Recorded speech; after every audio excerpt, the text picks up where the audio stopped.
naho mu bushikiranganji bw'indero bushirwamwo amafaranga arenga ibice 22% by'amafaranga leta ikoresha mu gihugu, ngo muri ico gisata haricari hagahaze kuko ngo ibibazo biracahari. Byashikirijwe na Maître Jean Samandari arongoye ishirahamwe Bafashe Bige kuri wa kane igenekerezo rya ndwi Mukakara umwaka wa 2022 mu nama yo kurabira hamwe icigwa cakozwe n'iryo shirahamwe ku mafaranga leta ishira mu gisata c'indero. Leta y'u Burundi turanayishimira cyane kuko ishiramwo amahera mu gisata c'indero, ishiramwo amahera arenga ibice 20% ku mahera akoreshwa mu gihugu. Ni ukuvuga rero intumbero y'isi twebwe turayikurikiza. Hari abandi bashiramwo ibice 8, 10, 12. Ariko twabonye yuko ayo mahera naho arenga ibice 22% aja mu gisata c'indero, basanze hariho intambamyi zitari nke, ni makeya kuko musanzwe muzi nko mu gisata c'indero hariho ibibura byinshi: intebe, ibirasi, ibitabo ni byinshi. Ayo mahera rero naho aja mu gisata c'indero twasanze menshi akoreshwa mu guhemba abigisha, mu guhemba abakozi, mu gukora ibikorwa vya misi yose. Ariko ugaca usanga rero mu gisata kijanye na investissement cyane hajayo amahera make, hafi igice kimwe n'ibice 6% y'ayo mahera niyo aja mu gisata cyo kubaka canke cyo gushiraho ibikoresho.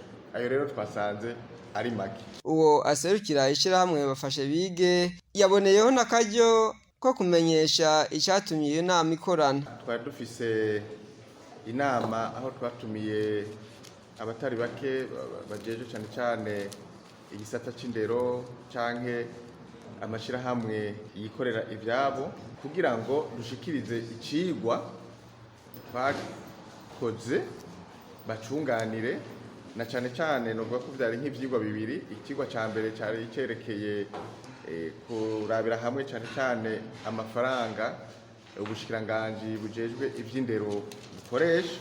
Ikigwa ca kabiri cyari kijanye na cyane uruhara rw'amashirahamwe yigenga mu gukurikirana ibijanye ivy'indero, gisata c'indero, politique éducative.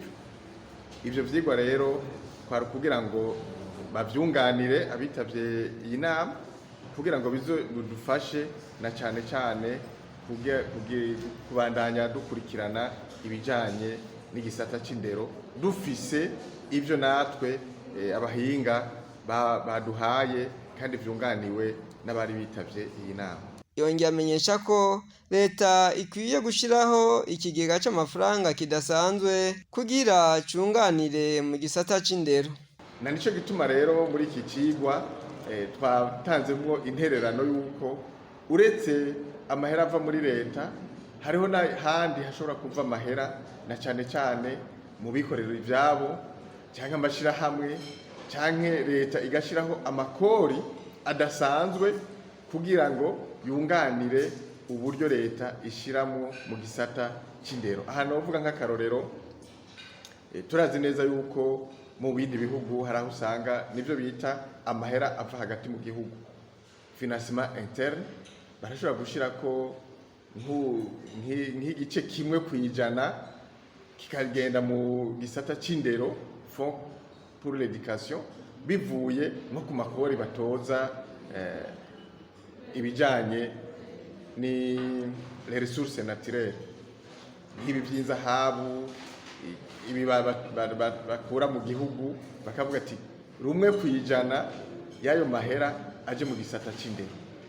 Cyangwa ugasanga barafashe nk'ingingo ati rumwe kwijana cyangwa urufaranga rumwe kwicupa riva muri brasserie aje mu gisata c'indero.